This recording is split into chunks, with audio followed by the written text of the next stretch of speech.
Halo semuanya, kita kembali lagi ya ke video training R. Kali ini saya akan membahas terkait function gitu ya. Bagaimana di R itu kita bisa bikin fungsi sendiri gitu ya. Kita bisa bikin script sendiri gitu ya. Ini berguna banget kalau teman-teman sering melakukan suatu perhitungan atau komputasi yang sifatnya itu berulang-ulang gitu. Jadi daripada ketik lagi gitu ya, teman-teman bisa bikin function sendiri gitu ya, function secara mandiri. Nah, beberapa mungkin materi ini gitu ya, itu nggak ada di modul. Ada sih di modul, ada pembahasan tentang function, tapi contoh yang akan saya berikan mungkin nggak ada di modul. Jadi ini nanti saya akan taruh di halaman GitHub yang ini gitu ya. Nanti linknya ada di deskripsi di video ini gitu ya. Jadi kalau teman-teman pengen hands on, pengen latihan, bisa langsung nanti lihat di GitHub ini. Dan ini saya akan coba memberikan satu contoh. CR itu kita bisa install di gadget Android gitu ya. Jadi teman-teman bisa ngoprek-ngoprek kalau yang ada kerjaan gitu ya, bisa di tablet atau bisa di handphonenya masing-masing gitu. Kalau untuk cari tahu caranya gimana, nanti kali ya saya akan coba berikan video tutorialnya, atau boleh teman-teman main ke blog saya gitu ya, misalnya tuh ada. Jadi sejatinya itu si R itu tuh bentuknya CLI ya, command line interface gitu. R Studio itu hanya environment aja gitu, tampilannya aja gitu ya. Jadi ada perusahaan lain, si R Studio, dia bikin R Studio untuk menampilkan si R gitu. Jadi R Studio itu bukan satu-satunya environment gitu ya. Di luar sana udah banyak banget. Ada Jupyter Notebook juga bisa pakai R gitu ya. Atau ada yang namanya Artwork gitu ya. Artwork juga bisa pakai R. Atau Vim juga bisa pakai R gitu, dan lain sebagainya. Sama dengan Python gitu ya. Python juga awalnya tuh memang CLI gitu ya. Command line interface gitu. Jadi memang kita bisa buka di mana aja gitu ya. Tidak harus menggunakan versi tampilan seperti itu. Nah ini saya kasih tunjuk dulu deh, saya kasih tunjuk dulu tampilannya si R itu kalau di command line itu gimana. Jadi kalau saya ketikkan R di sini, ini ya, tuh, jadi R versi 352 gitu. Jadi kalau teman-teman perhatikan, yang ditampilkan di sini tuh mirip dengan di R Studio bagian konsol. Jadi kalau teman-teman lihat di bagian konsol gitu ya, nah ini adalah eh, konsolnya gitu ya. Jadi kalau R Studio itu ada tampilan lainnya ya, ada source-nya, ada script-nya segala macam. Nah kalau si R biasa gitu ya, nah ini tampilannya konsol seperti ini gitu. Sama kalau teman-teman yang suka main pakai Python ya, Python 3. Nah ini juga sama nih, dia mainannya itu CLI juga gitu ya. Jadi memang seperti itu gitu. Oke, kita masuk ke pokok bahasan kita. Kita akan belajar tentang function gitu ya. Function itu apa, lalu gunanya buat apa. Nah, contoh ya, misalkan sini saya akan memberikan contoh, kita akan membuat function untuk menghitung BMI, body mass index gitu ya. Jadi kalau teman-teman tahu ya, rumusnya BMI itu kan berat badan dibagi tinggi badan. Nah, berat badannya dalam kilogram, berat badannya harus dalam meter. Nah, biasanya kan kita kan suka inputnya kan pakai cm gitu ya. Nah, jadi kalau dalam cm kita tinggal bagi 100, yang bawahnya dikuadratkan.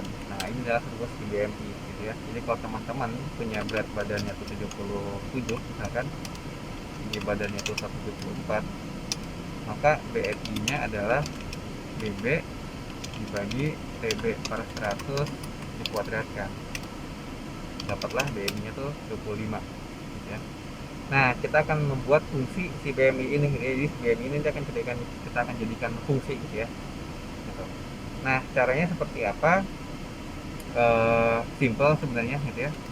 Ini saya akan buat, misalkan di sini namanya adalah, nah gitu ya. Nah, kita akan buat fungsinya.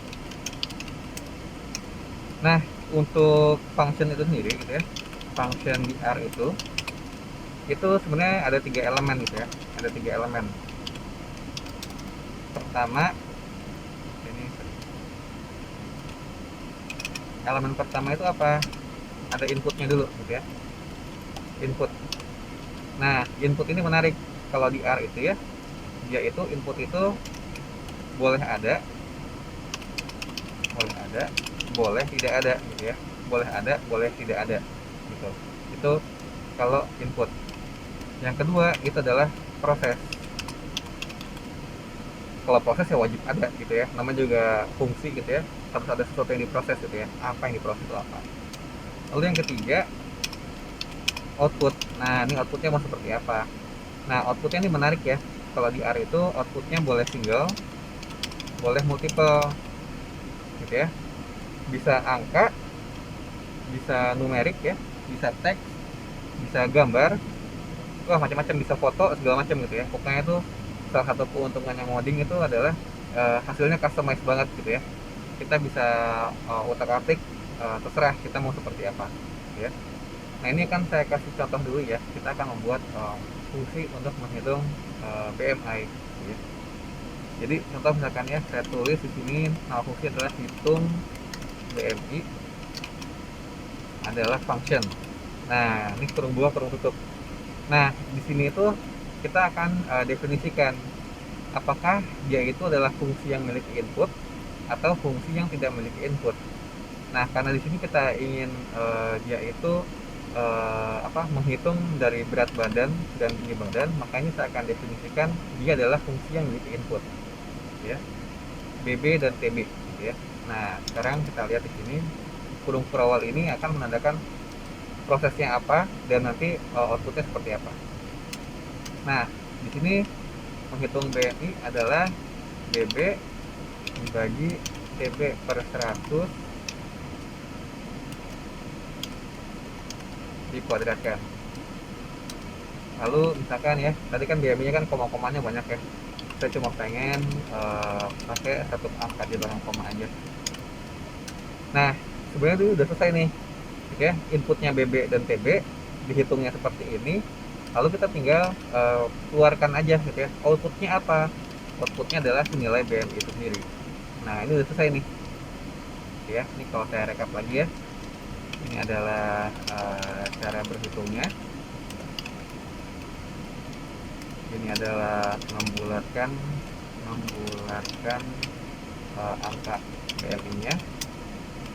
Lalu ini adalah proses output dari si fungsinya. Simple ya, gitu ya. Sekarang kita cobain ya. Kita cobain. Kita bagi ke R-nya. Misalkan saya punya beratnya itu adalah tadi ya 76, tingginya adalah 180 ya. Kalau kita catat dulu tadi BMI. Nah, ini kalau kita lihat hitung BMI dari berat dan tinggi adalah, saya ulang lagi ya. Ini berat 76, tingginya adalah 180, maka hitung BMI dari berat dan tinggi adalah 23,5 ya. Jadi kita bisa langsung juga nih, contoh misalkan hitung BMI. Tadi kan di function itu variabel pertama itu kan berat gitu ya, variabel kedua kan tinggi gitu ya. Jadi kita bisa langsung aja nih masukin angkanya langsung. Jadi hitung BMI untuk beratnya 40, tingginya 135 misalkan. Kita ketik enter. Nah, langsung keluar hasilnya gitu ya. Gitu. Jadi ini bisa langsung aja nih. Ininya misalkan beratnya 70, tingginya 150 gitu misalkan. Nah, keluar tuh hasilnya dengan cepat gitu ya. Langsung gitu dia akan ngeluarin. Nah, ini berguna banget kalau teman-teman nanti punya datanya banyak gitu ya. Contoh misalkan nih, saya punya data berat badan untuk 10 orang gitu ya. Ini saya akan generate angka sembarang aja dari 40 sampai 100 untuk 10 orang. Lalu saya juga punya tinggi badan untuk 10 orang. itu adalah misalkan tingginya dari 150 sampai 200 cm untuk orang. Ini ya, kalau dilihat ini berat badannya, ini tinggi badannya. Nah, kalau kita pengen hitung BMI-nya, langsung aja nih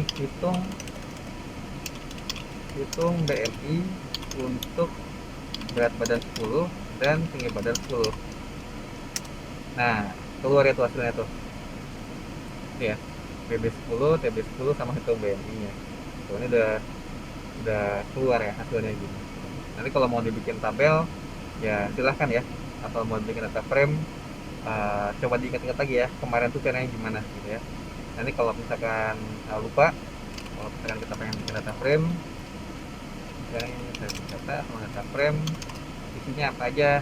Isinya adalah BB10, TB10, lalu misalkan di sini lihat ya kayak gini ya tuh. Nanti kita bisa tambahin di sini data BMI sama dengan ya hitung BMI